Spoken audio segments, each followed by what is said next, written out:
നമസ്കാരം. മിഡിസ്റ്റ് അവർ തുടങ്ങുന്നു. ആദ്യം പ്രധാന വാർത്തകൾ.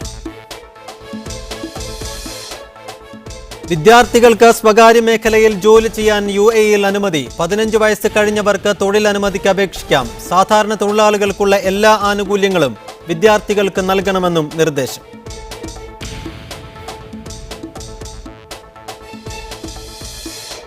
എണ്ണമേഖലയിൽ സേവന വിഭാഗം സ്വകാര്യവൽക്കരിക്കാൻ കുവൈത്ത് ആലോചിക്കുന്നു. ഉൽപാദന മേഖലയിൽ സ്വകാര്യ പങ്കാളിത്തം അനുവദിക്കില്ല. സേവന മേഖലയിൽ പങ്കാളിത്തം നൽകുന്നത് വിദേശ നിക്ഷേപകരെ ആകർഷിക്കുമെന്ന പ്രതീക്ഷയിൽ കുവൈത്ത്. യുവാക്കൾക്കിടയിലെ തൊഴിലില്ലായ്മ പരിഹരിക്കാൻ പുതിയ പദ്ധതികൾ ആസൂത്രണം ചെയ്യുമെന്ന് സൗദി തൊഴിൽ സാമൂഹ്യക്ഷേമ മന്ത്രാലയം.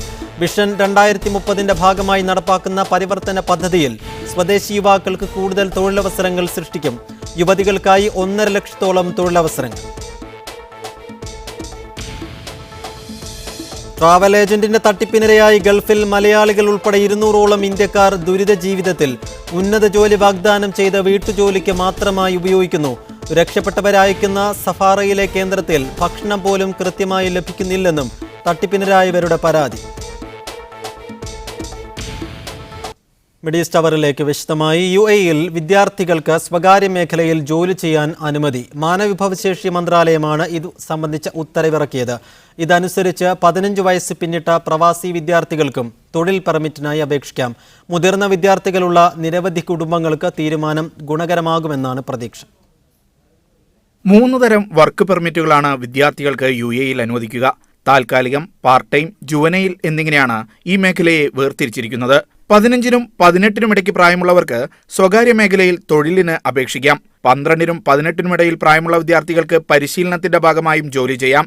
വിദ്യാർത്ഥികൾ വർക്ക് പെർമിറ്റിന് അപേക്ഷിക്കാൻ രക്ഷിതാവിന്റെ സമ്മതപത്രം ഹാജരാക്കണം. 6 മാസത്തിൽ കൂടാത്ത പദ്ധതികളിൽ ജോലി ചെയ്യുന്നതിനാണ് താൽക്കാലിക വർക്ക് പെർമിറ്റ്.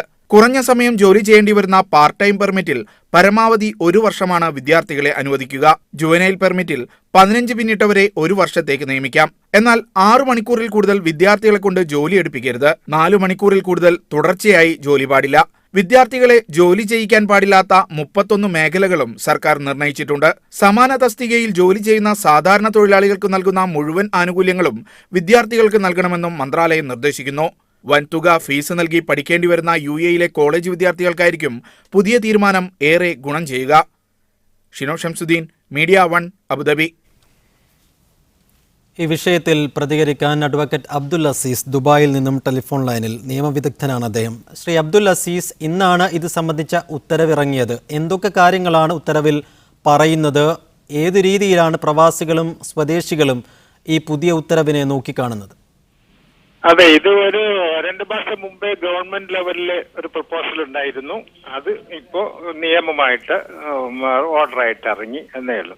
പക്ഷെ നമ്മൾ ഇതിനു മുമ്പ് വളരെ മുമ്പ് തന്നെ കേൾക്കാറുള്ള ഒരു കാര്യമുണ്ട്. ഇപ്പൊ UK-യിലേക്ക് പഠിക്കാൻ പോയാൽ, അമേരിക്കയിലും UK-യിലും പഠിക്കാൻ പോയാൽ അവിടെ തൊഴിലെടുത്ത് പഠിപ്പിന്റെ കൂടെ തന്നെ ജോലി എടുക്കാം, ഫീസ് കൊടുക്കാനുള്ള കാശ് തൊഴിലെടുത്ത് ഉണ്ടാക്കാം എന്നൊക്കെ കേൾക്കാൻ തുടങ്ങിയിട്ട് കുറെ കാലം ആയിട്ടുണ്ട്. അതിന്റെ ഒരു പതിപ്പാണ് ഇപ്പൊ ഇവിടെ ഇൻട്രൊഡ്യൂസ് ചെയ്തേക്കുന്നത്. അതായത് ഇപ്പൊ നിങ്ങൾ കൊടുത്ത ഇൻഫർമേഷൻ പോലെ 15 വയസ്സ് മിനിമം വെച്ചിട്ടുണ്ട്. തികഞ്ഞാൽ 18 വയസ്സ് വരെ പ്രൈവറ്റ് സെക്ടറിൽ ജോലിയെടുക്കാം. ഇനി 12 മുതൽ ഉള്ള കുട്ടികൾക്ക് ട്രെയിനി ആയിട്ട് ജോലിയേക്കാം. കാരണം അപ്പൊ എന്തിനാണ് ഈ 18-ൽ കൊണ്ടുപോയി നിർത്തിയ? 18-ന്റെ പ്രാധാന്യം എന്താന്ന് ചോദിച്ചു കഴിഞ്ഞാല് UAE-യിൽ ഒരു തൊഴിൽ കിട്ടും, നോർമലായിട്ടൊരു ജോലി കിട്ടണമെങ്കിൽ 18 വയസ്സാകണം. ഒരു ബിസിനസ് ചെയ്യുകയാണെങ്കിൽ ഇപ്പൊ LLC കമ്പനിയിലൊക്കെ പാർട്ട്ണർ ആകുക മറ്റു ചെയ്യണമെങ്കിൽ 21 വയസ്സ് വേണം. അപ്പൊ അതുകൊണ്ടാണ് 18-ല് വരെ ഇവർക്കൊന്നും ചെയ്യാൻ പറ്റാത്തൊരവസ്ഥയിലാണ് നിന്നിരുന്നത്. ഇപ്പോ ജോലി ഇവിടുത്തെ സ്കൂളിലെ ടൈമിൽ തന്നെ ഷിഫ്റ്റാണ്, പല സ്കൂളുകളും ഷിഫ്റ്റാണ്. അപ്പൊ ഉച്ച കഴിഞ്ഞാൽ ഈ കുട്ടികളൊക്കെ ഫ്രീയാ. ഈ ഫ്രീ ആയിട്ട് പിള്ളേര് തുറന്നു വിട്ടാൽ തന്നെ ബുദ്ധിമുട്ടുണ്ടാവുമെന്ന് മറ്റൊരു വിധത്തിൽ ഗവൺമെന്റും കൂടെ കാൽക്കുലേറ്റ് ചെയ്തിട്ടുണ്ട്. അതും അവോയ്ഡ് ചെയ്യാൻ പറ്റും. അപ്പൊ ഇവർക്കൊരു വരുമാന മാർഗവും ഒരു എൻഗേജ്മെന്റും അത് ഒരു മെന്റൽ ട്രെയിനിങ്ങും കൂടെ ആയിട്ട് വരും. അതുകൊണ്ട് 15 മുതൽ 18 വരെ. അപ്പൊ 3 കാറ്റഗറി ആയിട്ട് ഇതിനെ തിരിച്ചിട്ടുണ്ട്. പിന്നെ 18 കഴിഞ്ഞാല് എന്ത് ചെയ്യും? പിന്നെ പഠിക്കേണ്ടതുണ്ട്, കോളേജ് ലെവലിൽ പോകേണ്ടതുണ്ടെന്ന് വെച്ചാൽ 18 കഴിഞ്ഞ് അവർക്ക് സ്വതന്ത്രമായിട്ടുള്ളൊരു തൊഴിൽ അന്വേഷിച്ച് ജോയിൻ ചെയ്യാം. എന്നിട്ട് ഡിഗ്രി കോഴ്സിലുള്ള എല്ലാ ഫെസിലിറ്റിയും പാർട്ട് ടൈമിലും UAE-യിലുണ്ട്. അപ്പോൾ അവർക്ക് ബ്രേക്ക് ഇല്ലാതെ 15 വയസ്സ് കഴിഞ്ഞാൽ പിന്നെ ബ്രേക്ക് ഇല്ലാതെ ഒരു ഇൻകവും ജോലി എഡ്യൂക്കേഷനും എല്ലാം കൂടെ കൊണ്ടുപോകാൻ പറ്റും. അത് വലിയൊരു ഹെൽപ്ഫുൾ ആയിട്ടുള്ള ഒരു ആക്ടിവിറ്റി. ബിക്കോസ് UAE എന്ന് പറഞ്ഞ എല്ലാ കാര്യത്തിലും UAE ഇന്റർനാഷണൽ സ്റ്റാൻഡേർഡ് കീപ്പ് ചെയ്യുന്നവരാണ്. അതുപോലെ ഇപ്പൊ ഈ പെർമിറ്റ് തന്നെ ഒരു 3 കാറ്റഗറി ചെയ്തിട്ടുണ്ട്. Temporary permit, part time, juvenile. ഇതൊക്കെ എന്ന് വെച്ചാൽ ടെമ്പററി പെർമിറ്റിലും പാർട്ട് ടൈമിലും സാധാരണഗതിയിൽ ഇവർക്ക് കൊടുക്കാവുന്ന പെർമിസിബിൾ ആയിട്ടുള്ള ജോലി എടുക്കാം. പാർട്ട് ടൈമിൽ അതിപ്പോ കുറച്ച് സമയം ഉണ്ടാവുള്ളൂ. മറ്റേ ടെമ്പററി ആണെങ്കിൽ ഫുൾ ടൈം ജോലി എടുക്കണം. 6 months ഒരു പീരിയഡ് സമയം വെച്ചിട്ടുണ്ട്. 4 മണിക്കൂർ കണ്ടിന്യൂസ് ആയി കഴിഞ്ഞാൽ ബ്രേക്ക് കൊടുക്കണം. പിന്നെ ബെനിഫിറ്റ് എല്ലാം കിട്ടും. അപ്പൊ 6 months അറ്റ് എ ടൈം. പിന്നെ ജുവനൈൽ എന്ന് പറഞ്ഞ ഒരു കാറ്റഗറി വേറെ ഉണ്ട്. കാരണം എന്താ വെച്ചാല് ഇവിടെ ഏത് ജോലിക്കും ലേബർ ഡിപ്പാർട്ട്മെന്റിന്, മിനിസ്ട്രി ഓഫ് ലേബറിൽ നിന്ന് പെർമിറ്റ് വേണം. ഇവർക്ക് വിസയുടെ പ്രശ്നം വരുന്നില്ല. വിസ പാരന്റ് വിസ ഉണ്ടാവും, അല്ലെങ്കിൽ യൂണിവേഴ്സിറ്റിയുടെ വിസ ഉണ്ടാവും. അപ്പൊ പെർമിറ്റ് മാത്രം മതി. ലേബർ ഡിപ്പാർട്ട്മെന്റിൽ നിന്നുള്ള ലേബർ പെർമിറ്റ് മാത്രം മതി. അപ്പൊ ഈ ജുവനൈൽ കാറ്റഗറിയിൽ വരുന്നവർക്ക് വലിയ ലൈറ്റ് ആയിട്ടുള്ള എന്തെങ്കിലും ജോലി കൊടുക്കാൻ പാടുള്ളൂ. അതുകൊണ്ടാണ് അവിടെ ജുവനൈൽ കാറ്റഗറി ആയിട്ട് ഒരു പ്രത്യേക കാറ്റഗറി തന്നെ ഉണ്ടാക്കുന്നത്. ഈ പാർട്ട് ടൈംകാർക്കും ടെമ്പററിക്കാർക്കും സാധാരണഗതിയിൽ അവർക്ക് അലോട്ട് ചെയ്തിട്ടുള്ള ജോലി കൊടുക്കാം. ഈ ജോലി തന്നെ ഇവർക്ക് എന്ത് ജോലിയാണ് കൊടുക്കാൻ പോകുന്നതെന്ന് മിനിസ്ട്രി ഓഫ് ലേബർ അറിഞ്ഞിരിക്കും, പരിശോധിച്ചിട്ട് അവർക്ക് സൂട്ടബിൾ ആണെന്ന് കണ്ടാൽ മാത്രമേ ഈ നിയമമെല്ലാം അപ്പോൾ ഇതുമായി ബന്ധപ്പെട്ട എല്ലാ ഏരിയകളും പ്രവാസികൾക്കും സ്വദേശികൾക്കും ഒരുപോലെ തന്നെ അനുവദനീയമാണോ? എങ്ങനെയാണ് അതിന്റെ രീതി?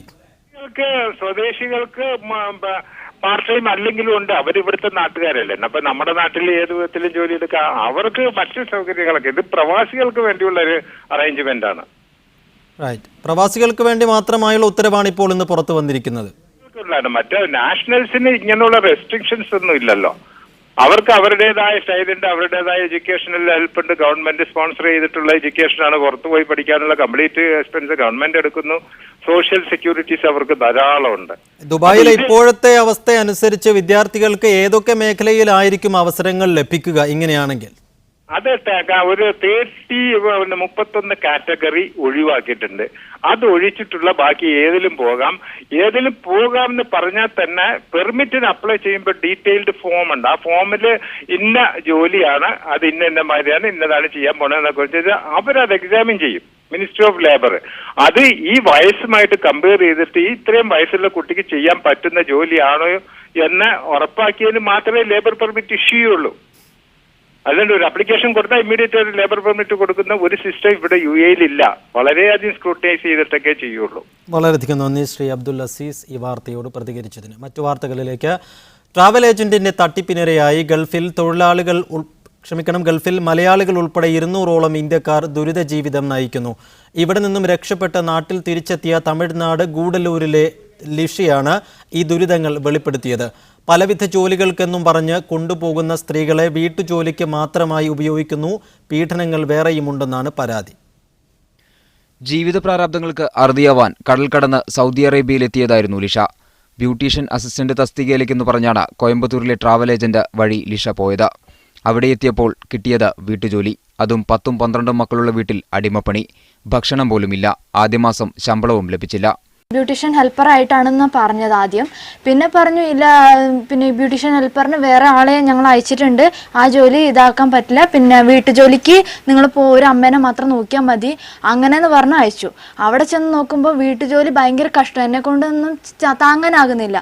നാട്ടിലേക്ക് തിരിച്ചെത്തിക്കണമെന്ന ആവശ്യം ശക്തമായപ്പോൾ ആദ്യം കൊണ്ടുപോയ സ്പോൺസർ മറ്റൊരാൾക്ക് ലിഷയെ വിറ്റു. പിന്നീട് അവിടെയും ഇതേ ദുരിതത്തിന്റെ ആവർത്തനം.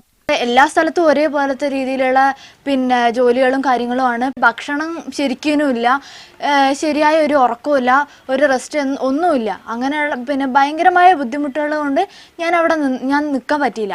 നിൽക്കാൻ പറ്റാത്തത് കൊണ്ട് അവരെന്നെ വന്നിട്ട് മക്തബിലാക്കി. അവിടുന്ന് അവരെന്നെ ഉപദ്രവിക്കുകയൊക്കെ ചെയ്തു, അടിക്കുകയും ഒക്കെ ചെയ്തു. നിരവധി വീടുകളിൽ മാറി മാറി ജോലി ചെയ്തു.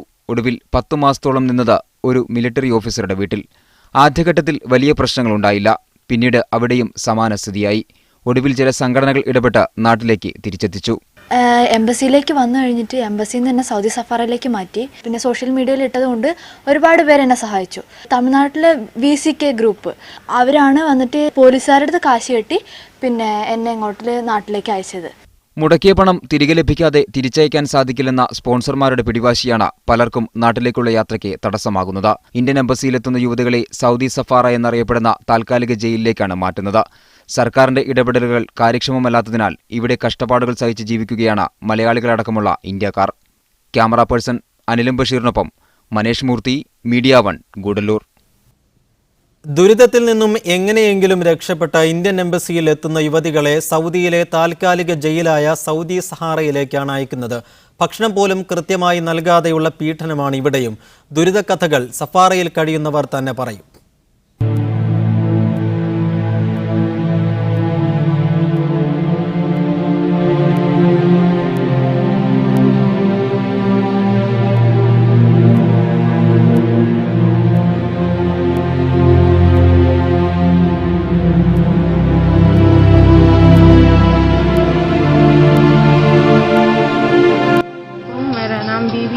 कड़पा मेरा आतिश बच्चन कुंटा घर मेरा वो हाँ भेजे जब से मेरे बच्चन से नहीं बात करे, फोन दे बोले थे तो मेरे को मारते करते रहीं, खाना पानी नहीं रूम में डाल को बंद करते रहीं। मैं मद्रास हूँ, यहाँ आके 2.5 साल होगा।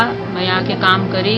एजेंट आके अबूसुन बुलाया, मेरे सगे वाला फैमिली वाला है एजेंट, बुला के मेरे को फंसाया। बोला उधर एमबीसी में जाएंगे तो 8 दिन में 6-10 दिन में निकाल डालते, उधर पासपोर्ट बन जाएगा करके बोल के इधर मेरे को लाके एजेंट कपिल दो कपिल है मेरा, 2 कपिल एजेंट लाके मेरे को फंसाई इधर।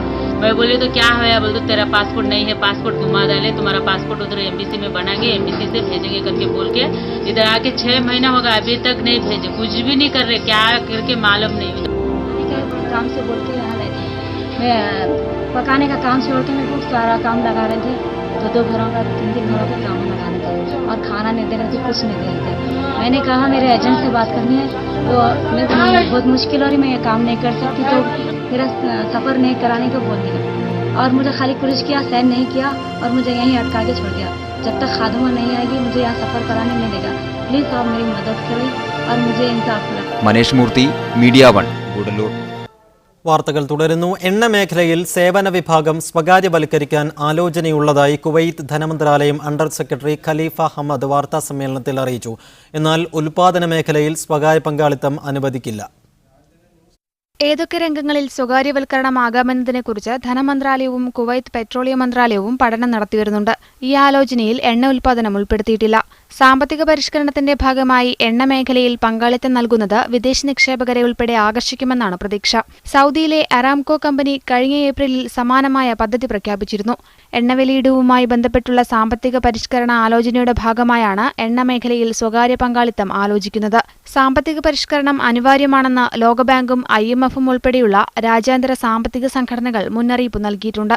എണ്ണവില അടുത്ത 5 വർഷം കൂടിയെങ്കിലും $50 കുരുങ്ങിക്കിടക്കുമെന്നാണ് സൂചനകൾ. Media 1, Kuwait city. സൗദി യുവാക്കൾക്കിടയിലെ തൊഴിലില്ലായ്മ പരിഹരിക്കാൻ ഊർജിതമായ പദ്ധതികൾ ആസൂത്രണം ചെയ്യുമെന്ന് തൊഴിൽ സാമൂഹ്യക്ഷേമ മന്ത്രാലയം വ്യക്തമാക്കി. വിഷൻ 2030ന്റെ ഭാഗമായി നടപ്പാക്കുന്ന ദേശീയ പരിവർത്തന പദ്ധതിയിൽ സ്വദേശി യുവാക്കൾക്ക് കൂടുതൽ തൊഴിലവസരങ്ങൾ സൃഷ്ടിക്കും. യുവതികൾക്കിടയിലെ തൊഴിലില്ലായ്മ പരിഹരിക്കാൻ ആരംഭിക്കുന്ന വീട്ടിലിരുന്ന് ജോലി പദ്ധതിയുടെ കീഴിൽ 1.5 ലക്ഷത്തോളം തൊഴിലവസരങ്ങൾ സൃഷ്ടിക്കുമെന്ന് തൊഴിൽ മന്ത്രി ഡോക്ടർ മുഫ്രിജ് അൽ ഹഖബാനി പറഞ്ഞു. തൊഴിൽ മന്ത്രാലയത്തിന് കീഴിലെ മാനവ വിഭവശേഷി ഫണ്ട് അഥവാ ഹദഫ് മുഖേനയാണ് തൊഴിലധിഷ്ഠിത പദ്ധതികൾ നടപ്പിലാക്കുക. രാജ്യത്ത് നടക്കുന്ന വിവിധ ജനസമ്പർക്ക പരിപാടികളിലൂടെ തൊഴിൽ മന്ത്രാലയത്തിന്റെ പദ്ധതികൾ സാധാരണക്കാർക്ക് പരിചയപ്പെടുത്തും. അൽബാഹയിൽ ഈ ആഴ്ച ആരംഭിക്കുന്ന മധ്യവേനൽ ആഘോഷ പരിപാടിയിൽ തൊഴിൽ മന്ത്രാലയത്തിന്റെ സാന്നിധ്യമുണ്ടാകുമെന്നും മന്ത്രി പറഞ്ഞു. സ്വയം തൊഴിൽ പദ്ധതികൾ ആരംഭിക്കാൻ ഉദ്ദേശിക്കുന്ന യുവതീ യുവാക്കൾക്ക് 2 ലക്ഷം റിയാൽ വരെ വായ്പ അനുവദിക്കുമെന്നും തൊഴിൽ മന്ത്രി പറഞ്ഞു. യുവാക്കൾക്ക് സ്വതന്ത്രമായി തൊഴിലുകൾ കണ്ടെത്തുന്നതിന് സഹായിക്കുന്ന വായ്പകൾ Saudi credit and investment bank വഴിയാണ് നൽകുക. പദ്ധതി നടത്തിപ്പിനും വിജയത്തിനും ആവശ്യമായ സാവകാശവും ഇത്തരം ലോണുകൾക്ക് അനുവദിക്കും. ലോണെടുത്ത് സ്ഥാപനം ആരംഭിക്കുന്നവരിൽ യോഗ്യരായവർക്ക് ഹദഫ് നൽകുന്ന 3000 റിയാൽ മാസാന്ത സാമ്പത്തിക സഹായവും നൽകുമെന്നും തൊഴിൽ മന്ത്രാലയം അറിയിച്ചു. Azhar Puliyil, media 1, Riyadh. ദുബൈയിൽ പരിസ്ഥിതി സൗഹൃദ മാനദണ്ഡങ്ങൾ പാലിക്കാത്ത കെട്ടിടങ്ങൾക്ക് ഇനി അനുമതിയില്ല. ദുബൈയിലെ പുതിയ കെട്ടിടങ്ങളെ ഹരിത മാനദണ്ഡങ്ങൾ അനുസരിച്ചായിരിക്കും വിലയിരുത്തുകയെന്നും ദുബായ് മുനിസിപ്പാലിറ്റി അറിയിച്ചു. ഹരിത മാനദണ്ഡങ്ങൾ അനുസരിച്ച് കെട്ടിടങ്ങളുടെ നിലവാരം പരിശോധിക്കുന്നതിന് അൽ സഫാത്ത് എന്ന പുതിയ സംവിധാനത്തിന് ദുബൈ മുനിസിപ്പാലിറ്റി തുടക്കം കുറിച്ചു. ഇതോടനുബന്ധിച്ച് നടത്തിയ വാർത്താസമ്മേളനത്തിലാണ് Dubai municipality director general Hussain Nasser Lootah പുതിയ തീരുമാനം അറിയിച്ചത്. ഗോൾഡ്, സിൽവർ, ബ്രൗൺസ് എന്നിങ്ങനെയാണ് കെട്ടിടങ്ങളുടെ നിലവാരം നിർണ്ണയിക്കുക. ഇതിൽ വെങ്കലത്തിന്റെ നിലവാരത്തിലേക്ക് എത്താൻ കഴിയാത്ത പുതിയ കെട്ടിടങ്ങൾക്ക് അനുമതിയുണ്ടാവില്ല. 2021 ദുബൈയെ സുസ്ഥിര വികസന സ്മാർട്ട് സിറ്റിയാക്കാനുള്ള നടപടികളുടെ ഭാഗമാണിത്. രൂപകൽപ്പന മുതൽ പരിസ്ഥിതിക്കും മനുഷ്യനും ഹാനികരമല്ലാത്ത കെട്ടിടങ്ങളായിരിക്കണം നഗരത്തിൽ ഉണ്ടായിരിക്കേണ്ടതെന്ന് അദ്ദേഹം പറഞ്ഞു. സഫാത്ത് എന്നാൽ ഈന്തപ്പനയോല എന്നാണ് അർത്ഥം. പണ്ട് ഈന്തപ്പനയോല കൊണ്ട് നിർമ്മിച്ചിരുന്ന വീടുകൾ പരിസ്ഥിതി സൗഹൃദത്തിന് മാതൃകയായിരുന്നു എന്നതുകൊണ്ടാണ് സംവിധാനത്തിന് ഈ പേരിട്ടത്. Media 1 Dubai. സന്ദർശന വിസ കാലാവധി അവസാനിച്ചതിന് ശേഷം പിഴ ഒടുക്കി നാട്ടിലേക്ക് മടങ്ങി സൗദിയിൽ തിരികെ എത്തുന്നവരെ എയർപോർട്ടുകളിൽ നിന്ന് മടക്കി അയക്കുന്നു. ക്രിമിനൽ കേസുകളിലും ഹുറൂബ് തൊഴിൽ കേസുകളിലും പെട്ട് നാടുകടത്തപ്പെട്ടവരും പുതിയ വിസയിൽ എയർപോർട്ടിലെത്തുമ്പോഴും പിടിക്കപ്പെടുന്നതായാണ് റിപ്പോർട്ട്. സന്ദർശക വിസ കാലാവധി കഴിയുമ്പോൾ പുതുക്കാത്തതിന്റെ പേരിൽ പിഴയടച്ച് നാടുവിടുന്നവർ വീണ്ടും പുതിയ വിസയിൽ നാട്ടിൽ നിന്നും സൗദിയിലെത്തുമ്പോൾ തടയപ്പെടുന്ന സംഭവങ്ങളാണ് വർദ്ധിക്കുന്നത്. കഴിഞ്ഞയാഴ്ച പുതിയ താമസ വിസയിൽ കൈക്കുഞ്ഞുമായെത്തിയ മലപ്പുറം സ്വദേശിയുടെ കുടുംബത്തിനാണ് ഇത്തരത്തിൽ തിരിച്ചു പോകേണ്ടി വന്നത്. മാസങ്ങൾക്ക് മുമ്പ് വിസിറ്റ് വിസയിൽ ഇവിടെയെത്തി കാലാവധി കഴിഞ്ഞ് പിഴയടച്ച് വിരലടയാളം രേഖപ്പെടുത്തി നാട്ടിലേക്ക് മടങ്ങിയതായിരുന്നു ഇവർ. ദമാം എയർപോർട്ടിൽ സന്ദർശക, താമസ, തൊഴിൽ വിസകളിലായി എത്തുന്ന നിരവധി മലയാളികൾക്കാണ് ഇതേ കാരണത്താൽ നാട്ടിലേക്ക് തിരിച്ചു പോകേണ്ടി വരുന്നത്. പലരും കഴിഞ്ഞ പ്രാവശ്യം 90 ദിവസം കിട്ടി, ആ ഓർമ്മയിൽ ഈ പ്രാവശ്യം അത് കണക്കാക്കി എയർപോർട്ടിൽ ചെല്ലുമ്പോഴാണ് ഇതറിയുന്നത്.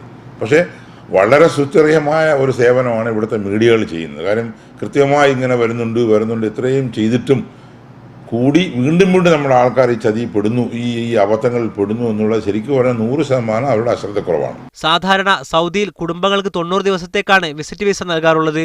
എന്നാൽ തിരക്കേറിയ സമയങ്ങളിൽ ഇത് 60ഉം 30ഉം ദിവസങ്ങളായി പരിമിതപ്പെടുത്തിയാണ് പാസ്പോർട്ടിൽ സ്റ്റാമ്പ് ചെയ്യാറുള്ളത്. പലരും ഇത് ശ്രദ്ധിക്കാറില്ല. 90 ദിവസമെന്ന് തെറ്റിദ്ധരിച്ച് പുതുക്കാൻ ശ്രമിക്കുമ്പോഴാണ് അബദ്ധപ്പെടുന്നത് മനസ്സിലാവുന്നത്. പണ്ടും ഇപ്പോഴും ജെന്യൂനായിട്ടുള്ള കേസുകളുണ്ട്. യാത്ര ചെയ്യാൻ കഴിയുന്നില്ല, അത്തരത്തിലുള്ള ബുദ്ധിമുട്ടുകൾ ഉണ്ടാകുന്നവർക്ക് കൃത്യമായ മതിയായ ഒഫീഷ്യൽ രേഖകളടക്കം പോയാൽ അവർ കൃത്യമായിട്ട് അത് എക്സ്റ്റെൻഡ് ചെയ്ത് കൊടുക്കുന്നുണ്ട്. ഇത്തരക്കാർക്ക് സൗദിയിൽ പ്രവേശന വിലക്ക് ഉണ്ടോ എന്നറിയാൻ സൗദി എമിഗ്രേഷനിൽ മാത്രമേ സംവിധാനമുള്ളൂ. ഇതറിയാതെ അധിക പേരും ജവാസാത്ത് സിസ്റ്റത്തിൽ അന്വേഷിച്ച് വിലക്കില്ലെന്ന് കരുതി വീണ്ടും എത്തുന്നതാണ് പ്രശ്നം. Naushad Irikkur, media 1 Dammam. കുവൈറ്റിൽ 2016 ആദ്യഘട്ടത്തിൽ യാത്രാ നിരോധനം ഏർപ്പെടുത്തിയത് 22,616 പേർക്കെന്ന് റിപ്പോർട്ട്.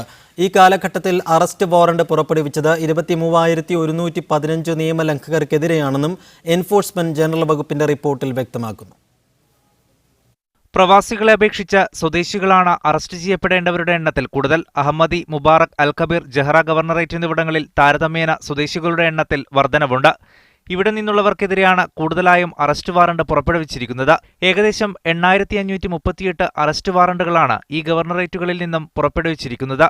പ്രവാസി ജനസംഖ്യ കൂടുതലുള്ള ഹവല്ലയിൽ നിന്നും ഏകദേശം 7,126 അറസ്റ്റ് വാറണ്ടുകളാണ് പുറപ്പെടുവിച്ചിരിക്കുന്നത്. സ്വദേശികളെ അപേക്ഷിച്ച് പ്രവാസികൾക്കാണ് യാത്രാ നിരോധനം കൂടുതൽ ഏർപ്പെടുത്തിയിരിക്കുന്നത്. പ്രവാസി ജനസംഖ്യ കൂടുതലുള്ള ഹവല്ലയിൽ 6,843 യാത്രാ നിരോധനമാണ് ഏർപ്പെടുത്തിയിട്ടുള്ളത്. Media 1 Kuwait. ആരോഗ്യ പരിപാലന മേഖലയിൽ സ്വദേശിവൽക്കരണം ശക്തമാക്കാൻ ദുബായ് ഹെൽത്ത് അതോറിറ്റി പദ്ധതി ആവിഷ്കരിച്ചു. എമിറേറ്റിലെ ആശുപത്രികളിൽ സ്വദേശി ഡോക്ടർമാരുടെയും നഴ്സുമാരുടെയും എണ്ണം കൂട്ടാനാണ് തീരുമാനം. ഇതിനായി സ്വദേശി യുവാക്കളെ സർക്കാർ സ്പോൺസർഷിപ്പിൽ പഠിപ്പിക്കും.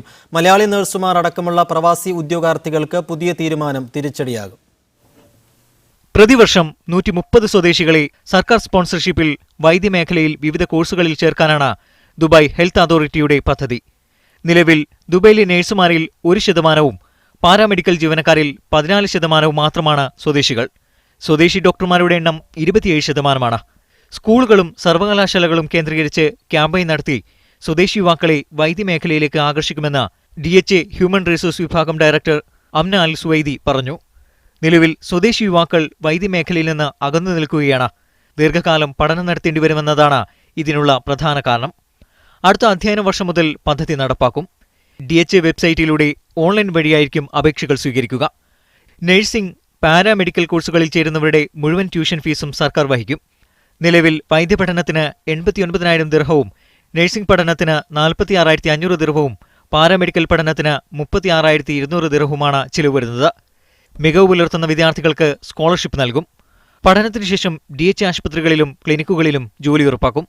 അതേസമയം ആരോഗ്യ പരിപാലന മേഖലയിലെ സ്വദേശിവൽക്കരണം മലയാളികളടക്കമുള്ള ഉദ്യോഗാർത്ഥികളുടെ സാധ്യതകൾക്ക് മങ്ങലേൽപ്പിക്കും.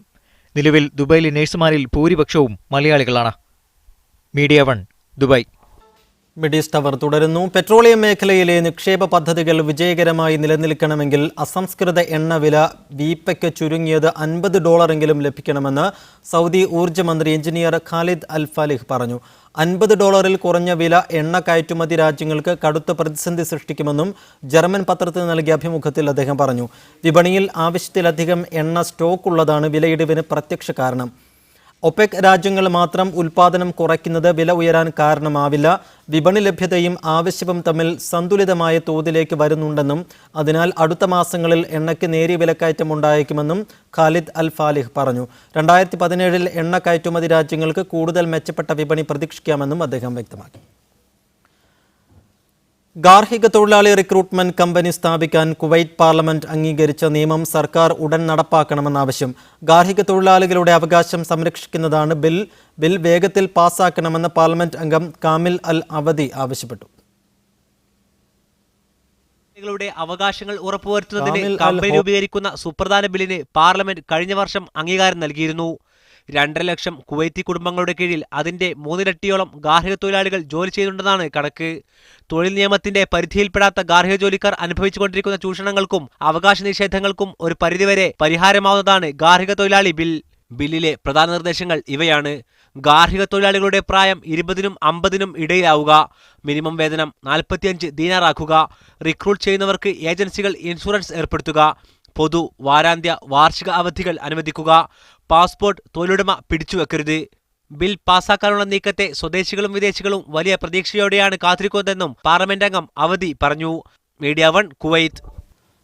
മാസങ്ങളായി ജോലി ചെയ്യുന്ന കമ്പനിയിൽ നിന്ന് ശമ്പളം വൈകുന്നതിൽ പ്രതിഷേധിച്ച് കുവൈത്ത് അന്താരാഷ്ട്ര വിമാനത്താവളത്തിലെ ക്ലീനിംഗ് തൊഴിലാളികൾ ഇന്നലെ പണിമുടക്കി. നിരവധി തവണ ആവശ്യപ്പെട്ടിട്ടും ശമ്പളം കുടിശ്ശികയായി തുടരുന്ന സാഹചര്യത്തിൽ മറ്റു മാർഗങ്ങളില്ലാത്തതിനാൽ ജോലിക്ക് പോകാതെ പണിമുടക്ക് സമരം നടത്താൻ തൊഴിലാളികൾ നിർബന്ധിതരാവുകയായിരുന്നു. മധ്യവേനൽ അവധിയോടനുബന്ധിച്ച് തിരക്ക് കൂടിയ സമയത്ത് ക്ലീനിംഗ് തൊഴിലാളികൾ നടത്തിയ സമരം യാത്രക്കാർക്കും മറ്റും പ്രയാസമുണ്ടാക്കിയിരുന്നു. അതിനിടെ വിമാനത്താവളത്തിലെ ക്ലീനിംഗ് തൊഴിലാളികൾ ഇന്നലെ നടത്തിയ പണിമുടക്ക് ന്യായമായിരുന്നുവെന്നും കമ്പനി ശമ്പളം കൊടുക്കാതിരുന്നതാണ് തൊഴിലാളികളെ സമരത്തിലേക്ക് നയിച്ചതെന്നും man power authority assistant director Ahmed Al Moosa പറഞ്ഞു.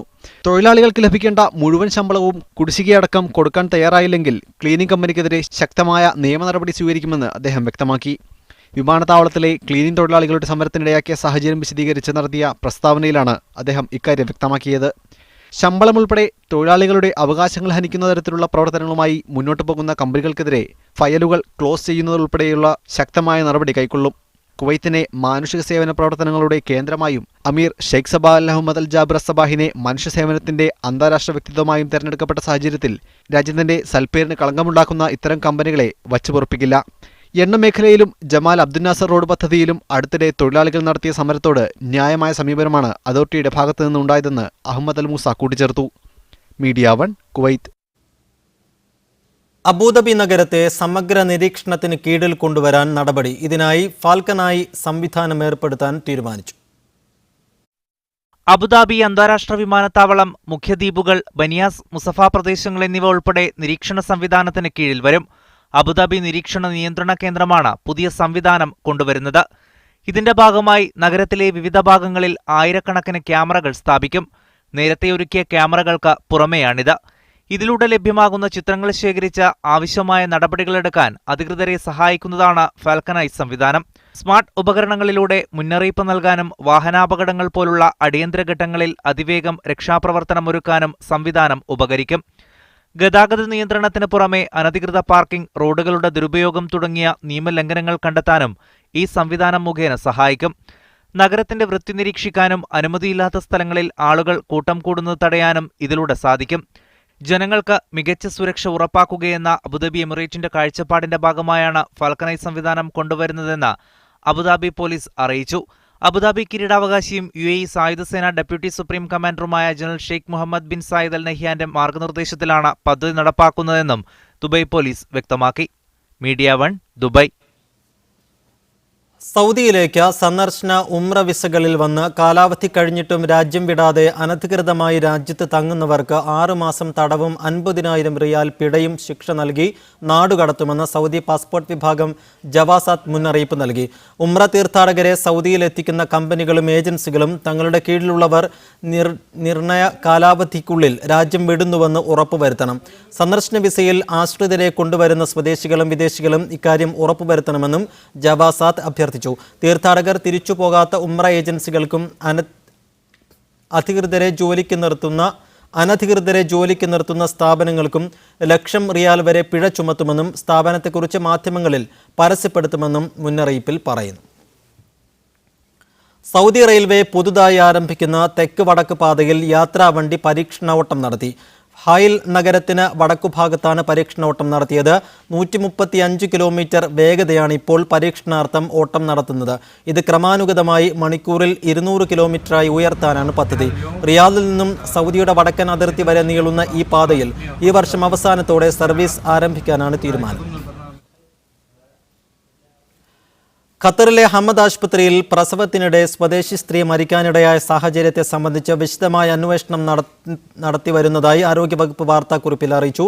കഴിഞ്ഞ മെയ് 22-നായിരുന്നു സംഭവം. പ്രാഥമിക അന്വേഷണം ഹമ്മദ് മെഡിക്കൽ കോർപ്പറേഷൻ പൂർത്തിയാക്കിയിട്ടുണ്ടെങ്കിലും സ്വദേശത്തും വിദേശത്തുമുള്ള പ്രഗത്ഭരെ ഉൾപ്പെടുത്തി ഈ സംഭവം വിശദമായി അന്വേഷിക്കാനാണ് ആരോഗ്യവകുപ്പ് തീരുമാനിച്ചിരിക്കുന്നത്.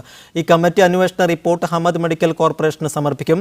കോർപ്പറേഷൻ അത് ആരോഗ്യവകുപ്പിന് നൽകും. അന്വേഷണ പുരോഗതി മരണപ്പെട്ട രോഗിയുടെ ബന്ധുക്കളെ അറിയിക്കുമെന്നും മന്ത്രാലയം വാർത്താക്കുറിപ്പിൽ അറിയിച്ചു. അതിവേഗ പാസ്പോർട്ട് പദ്ധതിയിൽ അപേക്ഷകരില്ല. 5 മാസമായി തുടങ്ങിയ പദ്ധതി ഇനിയും ജനങ്ങളിലെത്തിയിട്ടില്ല. സാധാരണ ഫീസിൽ 5 ദിവസം കൊണ്ട് പാസ്പോർട്ട് ലഭ്യമാക്കുന്നതായിരുന്നു പദ്ധതി. ജനുവരി 27-ാം തീയതിയാണ് കേന്ദ്ര സർക്കാർ അതിവേഗ പാസ്പോർട്ട് പദ്ധതി നടപ്പാക്കിയത്. അപേക്ഷകൻ 1 മാസത്തോളം പാസ്പോർട്ടിനായി കാത്തിരിക്കേണ്ട കാര്യമില്ല. തെരഞ്ഞെടുപ്പ് തിരിച്ചറിയൽ card, pan card, Aadhaar card എന്നിവയുടെ പകർപ്പ് അപേക്ഷയോടൊപ്പം സമർപ്പിച്ചാൽ 5 ദിവസം കൊണ്ട് പാസ്പോർട്ട് വീട്ടിലെത്തും. എന്നാൽ പൊതുജനം ഇപ്പോഴും ആശ്രയിക്കുന്നത് പഴയ അപേക്ഷാ രീതി തന്നെ. 5 മാസത്തിനിടെ മലപ്പുറം പാസ്പോർട്ട് ഓഫീസിൽ നിന്നും 150-ൽ താഴെ ആളുകൾ മാത്രമാണ് പുതിയ പദ്ധതി വഴി പാസ്പോർട്ട് എടുത്തത്. പദ്ധതി ജനങ്ങളിൽ എത്തിയില്ല എന്ന് ബോധ്യപ്പെട്ട പാസ്പോർട്ട് ഓഫീസ് പരസ്യം നൽകാൻ തീരുമാനിച്ചിട്ടുണ്ട്. ഇപ്പോൾ നമ്മൾ പുതിയ സ്കീം പറ്റിയ പാംപ്ലെറ്റ്സ്, നോട്ടീസസ് அதெல்லாம் ഇവിടെ நம்ம பிரிண்ட் செய்து நாம் டிஸ்ட்ரிபியூட் செய்வோம். நம்பர் 1. நம்பர் 2 பேப்பரில் அட்வர்டைஸ்மெண்ட்டும் கொடுக்க ஐடியா இருக்குது. ஸோ பேப்பரில் அட்வர்டைஸ்மெண்ட் பண்ணணும். ரேடியோ, டிவி உங்களை மாதிரி மீடியா, எலக்ட்ரானிக் மீடியா மூலமும் நாங்கள் பொதுமக்கள், அதாவது மக்கள்கிட்ட அட்வர்டைஸ் பண்ண സ്കീം ഉണ്ട്. 1500 രൂപയ്ക്ക് 5 ദിവസം കൊണ്ട് പാസ്പോർട്ട് ലഭിക്കുമെന്നറിയാതെ പലരും ഇപ്പോൾ 3500 രൂപ മുടക്കി തത്കാൽ രീതിയിൽ പാസ്പോർട്ട് എടുക്കുന്നുണ്ട്. അതിവേഗ പാസ്പോർട്ട് പദ്ധതിയിൽ പോലീസ് അന്വേഷണം പാസ്പോർട്ട് ലഭിച്ച ശേഷമാണ് നടക്കുക. മീഡിയ 1 മലപ്പുറം. പ്രവാസികൾക്ക് ലളിതമായി അറബി ഭാഷ പഠിക്കുന്നതിനായി മലയാളി യുവാവ് തയ്യാറാക്കിയ ഓൺലൈൻ വീഡിയോ പ്രോഗ്രാം ശ്രദ്ധേയമാകുന്നു. സൗദി അറേബ്യയിലെ മക്കയിൽ ജോലി ചെയ്യുന്ന മലപ്പുറം ആനക്കയം സ്വദേശി ഹസനാണ് the route to speak Arabic എന്ന പേരിൽ പഠന പദ്ധതി തയ്യാറാക്കിയിരിക്കുന്നത്. അറേബ്യൻ നാടുകളിലെ പ്രവാസികൾക്കും കുടുംബിനികൾക്കും ഹജ്ജ്, ഉംറ തീർത്ഥാടകർക്കും മറ്റും വീട്ടിലിരുന്ന് ഓൺലൈൻ വഴി അറബി പഠിക്കാൻ സഹായിക്കുന്ന ഏറ്റവും ലളിതമായ രീതിയിലാണ് പദ്ധതി തയ്യാറാക്കിയിരിക്കുന്നത്. മക്കയിൽ ജോലി ചെയ്യുന്ന 27 വയസ്സുകാരനായ ഹസൻ ആനക്കയം എന്ന ചെറുപ്പക്കാരനാണ് പൂർണ്ണമായും വീഡിയോ ചിത്രീകരണത്തിലൂടെ തയ്യാറാക്കിയ the road to speak Arabic പഠന പദ്ധതിയുടെ ആശയവും സംവിധാനവുമെല്ലാം നിർവഹിച്ചിരിക്കുന്നത്.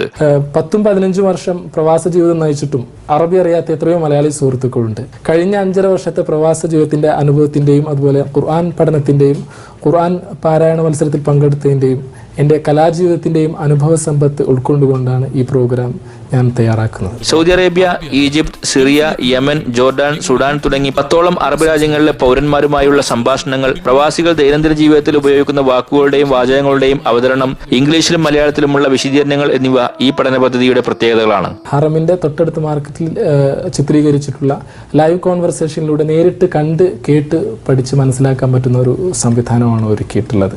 സൗദി വിദ്യാഭ്യാസ മന്ത്രാലയത്തിന് കീഴിൽ മക്കയിൽ സ്കൂൾ പഠനം പൂർത്തിയാക്കിയ റാങ്ക് ജേതാവ് കൂടിയായ ഷിഫ്ന മുഹമ്മദ്, മക്കയിൽ അറബി മീഡിയത്തിൽ പഠനം നടത്തുന്ന +2 വിദ്യാർത്ഥിയും ഖുർആൻ ഹാഫിളുമായ സയ്യിദ് എന്നിവരുടെ അവതരണത്തിലൂടെയാണ് പാഠഭാഗങ്ങൾ കടന്നുപോകുന്നത്. കൂടാതെ പഠനത്തിലെ വിരസത ഒഴിവാക്കാൻ യുവഗായകരായ മെഹ്റിൻ, റബിഉല്ല പുൽപ്പറ്റ എന്നിവരുടെ അറബി കവിതാലാപനം, പൊതുവിജ്ഞാനം, ഇസ്ലാമിക് ക്വിസ് എന്നിവയും ഉൾപ്പെടുത്തിയിട്ടുണ്ട്. www.livespokenarabic.com എന്ന വെബ്സൈറ്റ് വഴി ആർക്കും ചെറിയ തുക മുടക്കി ഈ പഠന പദ്ധതിയിൽ അംഗങ്ങളാകാവുന്നതാണ്. Sadiq Ali Thuvvur, media 1, Jeddah.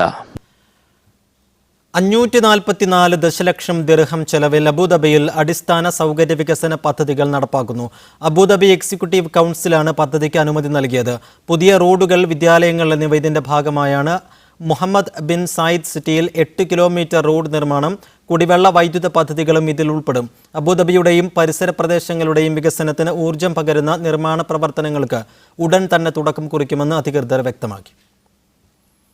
മലപ്പുറം ജില്ലാ രൂപീകരണത്തിന്റെ 47ാം വാർഷികാഘോഷ പരിപാടികൾ ജൂലൈ 15 വെള്ളിയാഴ്ച വൈകിട്ട് 7 മണിക്ക് ദോഹയിലെ MES ഇന്ത്യൻ സ്കൂൾ ഓഡിറ്റോറിയത്തിൽ നടക്കുമെന്ന് മഹാക്ക് പ്രതിനിധികൾ വാർത്താസമ്മേളനത്തിൽ അറിയിച്ചു. എഴുത്തുകാരനും നാടക പ്രവർത്തകനുമായ രാജേന്ദ്രൻ എടത്തുങ്കര സാംസ്കാരിക സമ്മേളനത്തിൽ മുഖ്യപ്രഭാഷണം നിർവഹിക്കും. മീഡിയ 1 ടിവിയിലെ MIT മൂസ കഥാപാത്രങ്ങൾ അവതരിപ്പിക്കുന്ന വിനോദ് കോവൂരും സുരഭിയും നയിക്കുന്ന 1.5 മണിക്കൂർ തീം ഷോയും ഇശൽ ഗാനമേളയും അരങ്ങേറുമെന്നും മലപ്പുറം ജില്ലാ മുസ്ലിം വെൽഫെയർ അസോസിയേഷൻ ഖത്തർ ഭാരവാഹികൾ പറഞ്ഞു. ബഹ്റൈനിലെ ഈദാഘോഷ പരിപാടികൾക്ക് കൊഴുപ്പേകി സംഘടിപ്പിച്ച ഷവ്വാൽ നിലാവ് എന്ന പരിപാടി ശ്രദ്ധേയമായി. നിരവധി പേരാണ് പരിപാടി ആസ്വദിക്കുവാനായി എത്തിയത്. ഈദാഘോഷത്തിന്റെ ഭാഗമായി ബഹ്റൈനിലെ ഒരു കൂട്ടം കലാപ്രേമികൾ ചേർന്നാണ് ചോയ്സ് അഡ്വർടൈസിംഗിന്റെ ബാനറിൽ മോഡേൺ എക്സ്ചേഞ്ച് ഷവ്വാൽ നിലാവ് എന്ന പേരിൽ സ്റ്റേജ് ഷോ സംഘടിപ്പിച്ചത്. മീഡിയ 1ലെ ജനപ്രിയ പരിപാടിയായ MIT മൂസയിലെ മൂസയും പാത്തുവുമടക്കം 30ഓളം കലാകാരന്മാരാണ് പരിപാടിയിൽ പങ്കെടുത്തത്. നവാസ് കാസർഗോഡ്, ആതിര രമേശ്, ഷിഹാബ്, ഷബ്ന എന്നിവർ അവതരിപ്പിച്ച ഗാനമേളയും ശ്രദ്ധ നേടി. ടീം 4 സ്റ്റാർസ് അവതരിപ്പിച്ച കോമഡി സ്കിറ്റുകളും പരിപാടിയെ ആകർഷകമാക്കി. പ്രോഗ്രാം കൺവീനർമാരായ ഹംസ ചാവക്കാട്, സുനിൽ പാപ്പച്ചൻ, ഇസ്മയിൽ കണ്ണൂർ എന്നിവർ കലാനിശയ്ക്ക് നേതൃത്വം നൽകി. Media 1, Bahrain. ബഹ്റൈനിലെ പ്രമുഖ റീറ്റെയിൽ റെഡിമെയ്ഡ് ഇലക്ട്രോണിക്സ് ഗ്രൂപ്പായ ഐഡിയ മാർട്ടിന്റെ 5ാമത്തെ ഷോറൂം പ്രവർത്തന സജ്ജമായതായി മാനേജ്മെന്റ് പ്രതിനിധികൾ വാർത്താസമ്മേളനത്തിൽ അറിയിച്ചു. മനാമയിലെ ഷെയ്ഖ് അബ്ദുള്ള റോഡിൽ ഷോറൂമിന്റെ ഉദ്ഘാടനം നാളെ വൈകിട്ട് ഷെയ്ഖ് ആദിൽ അബ്ദുള്ള നിർവഹിക്കും. Electronics, mobile, readymades, footwear, fancy and cosmetics എന്നിവയുടെ വിപുലമായ കളക്ഷനാണ് ഒരുക്കിയിട്ടുള്ളതെന്ന് മാനേജ്മെന്റ് വ്യക്തമാക്കി. Idea group of companies chairman Ashraf MRP, managing ഡയറക്ടർമാരായ റിയാസ് PK, മുഹമ്മദ് റഫീഖ്, റാഷിദ് കണ്ണംകോട്ട് തുടങ്ങിയവർ വാർത്താസമ്മേളനത്തിൽ പങ്കെടുത്തു. കൊല്ലം ഞാറക്കടു തലവൂർ ദീപഭവനിൽ പരേതനായ കരുണാകരൻ നായരുടെ മകൻ അനിൽകുമാർ റാസൽ ഖൈമയിൽ നിര്യാതനായി. 3 വർഷമായി JK സിമൻസ് കമ്പനിയിൽ ലാബ് ടെക്നീഷ്യനായി ജോലി ചെയ്യുകയായിരുന്നു. രാത്രിയിൽ അനുഭവപ്പെട്ട അസ്വസ്ഥതയെ തുടർന്ന് ആശുപത്രിയിൽ എത്തിച്ചെങ്കിലും ജീവൻ രക്ഷിക്കാനായില്ല. നടപടിക്രമങ്ങൾക്ക് ശേഷം മൃതദേഹം നാട്ടിലേക്ക് കൊണ്ടുപോകുമെന്ന് ബന്ധുക്കൾ അറിയിച്ചു. റെയിലിൽ നിന്ന് ഇളകിയ ഇരുമ്പ് ഗേറ്റ് മറിഞ്ഞു വീണ് മലയാളി മരിച്ചു. റിയാദ് ന്യൂ സനായയിലെ ഗൾഫ് ഗ്രിൽ കമ്പനിയിലുണ്ടായ അപകടത്തിൽ പത്തനംതിട്ട റാന്നി വെച്ചൂച്ചിറ സ്വദേശി പീടിക പറമ്പിൽ ഹസൻ കുട്ടിയാണ് മരിച്ചത്. കഴിഞ്ഞ ദിവസമാണ് സംഭവം. ആലുവ സ്വദേശി ഖത്തറിൽ ഹൃദയാഘാതത്തെ തുടർന്ന് മരിച്ചു. അയരൂർ വയൽക്കര സ്വദേശിയായ തുമ്പരത്ത് നാസറാണ് മരിച്ചത്. 51 വയസ്സായിരുന്നു. അംവാജ് കാറ്ററിംഗ് സർവീസ് കമ്പനി ഉംസൈദ് ക്യാമ്പിലെ ഷെഫായിരുന്നു അദ്ദേഹം. നടപടിക്രമങ്ങൾ പൂർത്തിയാക്കി മൃതദേഹം ഇന്ന് തന്നെ നാട്ടിലേക്ക് കൊണ്ടുപോകുമെന്ന് കൾച്ചറൽ ഫോറം ജനസേവന വിഭാഗം പ്രവർത്തകർ അറിയിച്ചു. ഇതോടെ മിഡീസ്റ്റ് അവർ ഇവിടെ പൂർണ്ണമാവുന്നു. കൂടുതൽ വാർത്തകൾക്കും വീഡിയോകൾക്കും media1tv.in സന്ദർശിക്കുക. ഇനി സ്പെഷ്യൽ എഡിഷന്റെ പുനഃസംരക്ഷണം.